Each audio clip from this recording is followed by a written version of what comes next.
ఇక వెన్నుపోటు పొడవడంతో చంద్రబాబును మించిన వాళ్ళు లేరు. జనసేన నేత నాగబాబుకు చంద్రబాబు పచ్చపోటు పొడిచారు. నాగబాబుకు మంత్రి పదవి ఇస్తానని చంద్రబాబు మాటిచ్చి ఏడాది లిఖితపూర్వకంగా ఇచ్చిన హామీని కూడా చంద్రబాబు అమలు చేయలేదు. రాజ్యసభకు బదులు మంత్రి పదవి ఇస్తానని హామీ ఇచ్చారు చంద్రబాబు. మంత్రి పదవి కోసం నాగబాబు ఏడాది కాలంగా ఎదురు చూస్తూనే ఉన్నారు. మార్చిలో ప్రమాణ స్వీకారం ఉంటుందని నాగబాబు అప్పుడే ప్రకటించారు. కానీ ఇప్పటి వరకు లేదు. ప్రజలకు ఇచ్చిన హామీల మాదిరిగానే నాగబాబుకు చంద్రబాబు బురిడీ కొట్టారని జనసేన నేతలు అనుకుంటున్నారు. అయితే అన్నకు పదవి ఇవ్వకపోయినా అడిగే స్థితిలో మాత్రం పవన్ కళ్యాణ్ లేడని జనసేన నేతలు గుసగుసలాడుకుంటున్నారు. రైట్, వెన్నుపోటు పొడవడంలో చంద్రబాబుకు మించిన వాళ్ళు ఉండరు అనేది మరొక ఎగ్జాంపుల్ ప్రస్తుతం మనం చూస్తున్నాం.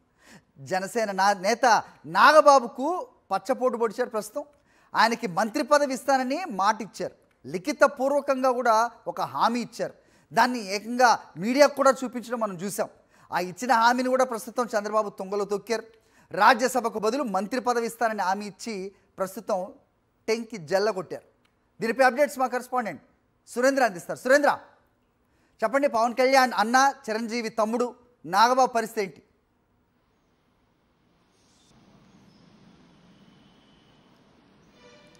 హరి, పూర్తిగా మనం చూసుకుంటే నాగబాబుకి మంత్రి పదవి ఇస్తామంటూ కూటమి ప్రభుత్వం చెప్పింది. రాజ్యసభ సందర్భంలో ముందుగా అంటే 2024 ఎన్నికల్లో అనకాపల్లి పార్లమెంట్ నుంచి నాగబాబు పోటీ చేస్తారంటూ ముందు ఇండికేషన్స్ ఇచ్చారు. అక్కడి నుంచి ఆయన ఎంపీగా ఉంటారని. అయితే పొత్తులో భాగంగా బీజేపీకి సంబంధించి చంద్రబాబుకు అత్యంత సన్నిహితుడు ఉన్న సీఎం రమేష్ అక్కడ పోటీ చేయడంతో ఆ స్థానంలో నాగబాబు విరమించుకోవాల్సిన పరిస్థితి వచ్చింది. అయితే కూటమి ప్రభుత్వం ఏర్పడిన తర్వాత 24 మందిని మాత్రమే మంత్రులుగా తీసుకున్నారు. ఇంకొక స్థానం ఖాళీ ఉంది.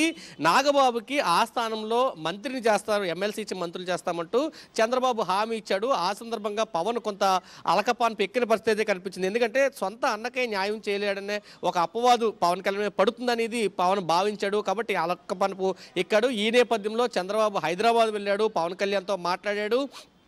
ఖచ్చితంగా నాగబాబుకి మంత్రి పదవి ఇస్తామంటూ హామీ ఇచ్చాడు. అయితే చంద్రబాబు చెప్పిన హామీని ఎక్కడ పవన్ కళ్యాణ్ నమ్మలేదు. దీనికి లిఖితపూర్వకంగా ఇవ్వాలని పవన్ కళ్యాణ్ కోరితే చంద్రబాబు దానికి అంగీకరించి లిఖితపూర్వకంగా ఇచ్చిన పరిస్థితి కనిపించింది.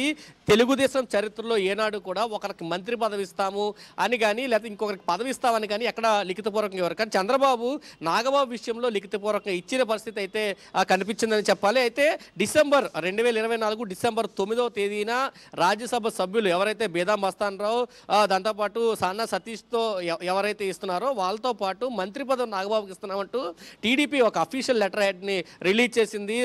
ఆ తర్వాత పవన్ కళ్యాణ్ మాట్లాడుతూ మార్చిలో నాగబాబు మంత్రిగా ప్రమాణ స్వీకారం చేయబోతున్నారు. ప్రస్తుతం 3 మంత్రులుంటే జనసేనకి 4వ మంత్రి పదవి రాబోతుందంటూ ఆయన చెప్పిన పరిస్థితి. ఇప్పటికొచ్చి అంటే దాదాపు ఈ రోజుకి ఖచ్చితంగా సంవత్సరం కాలం గడిచింది. ఈ సంవత్సర కాలంగా ఎమ్మెల్సీ పదవి దక్కింది తప్ప నాగబాబుకి మంత్రి పదవి మాత్రం దరి చేరలేదు. మంత్రి పదవి ఇప్పటికొచ్చి అడిగిన పరిస్థితి కూడా లేదు. పవన్ కళ్యాణ్ ఇప్పటికొచ్చి సంవత్సర కాలం అయిపోయిన అడిగిన పరిస్థితి లేదు. నాగబాబు మాత్రం మంత్రి పదవి కోసం ఎదురు చూస్తున్న పరిస్థితి అయితే ప్రస్తుతం ఆంధ్రప్రదేశ్లో కనిపిస్తుంది చెప్పాలి. పవన్ కళ్యాణ్ అంటే చంద్రబాబు చెప్పి సంవత్సరం అయితే పవన్ కళ్యాణ్ మార్చిలో నాగబాబు ప్రమాణ స్వీకారం చేస్తారంటూ చెప్పారు. ఇప్పటికీ ఇది గడిచి కూడా 9 నెలల కాలం గడిచిపోయింది. కానీ ఇప్పటికొచ్చి మంత్రి పదవి ఇవ్వలేని పరిస్థితి, పవన్ కూడా ధైర్యం చేసి అడగలేని పరిస్థితి ఆంధ్రప్రదేశ్లో కనిపిస్తుంది. సొంత అన్నకే న్యాయం చేయలేకపోతే రాష్ట్ర ప్రజలకు పవన్ కళ్యాణ్ ఏం న్యాయం చేస్తారంటూ జనసేన కార్యకర్తలు కూడా మాట్లాడుకుంటున్న పరిస్థితి కనిపిస్తుంది. చంద్రబాబు పూర్తిగా నాగబాబుని నమ్మించి మోసం చేశారు. కేవలం తన రాజకీయాల కోసం, తన రాజకీయ అవసరాల కోసం జనసేన ఉపయోగించుకున్నారంటూ ఆ పార్టీకి సంబంధించి కూడా నేతలు మాట్లాడుతున్నారు. మరోపక్క నామినేటెడ్ పోస్టుల్లో కూడా అదే విధంగా ఇక్కడ టీడీతో పోల్చుకుంటే జనసేనకి పూర్తిగా తగ్గింపుపోయి ఇటు అన్నకే పోస్ట్ రాలేకపోయారు. మరొక పక్క నామినేటెడ్ పోస్టుల్లో కూడా పూర్తిగా జనసేన అయితే విఫలమైంది. ఇప్పటికే సంవత్సర కాలం గడిచింది కాబట్టి అసలు మంత్రి పదవి ఇస్తారా లేదని ఒక సందిగ్ధత అయితే పూర్తిగా రాజకీయ వర్గాలు నెలకొంది. నాగబాబు కూడా మంత్రి పదవి కోసం ఆశగా ఎదురు చూస్తున్న పరిస్థితి అయితే ఆంధ్రప్రదేశ్లో కనిపిస్తుందనే చెప్పాలి. హరి.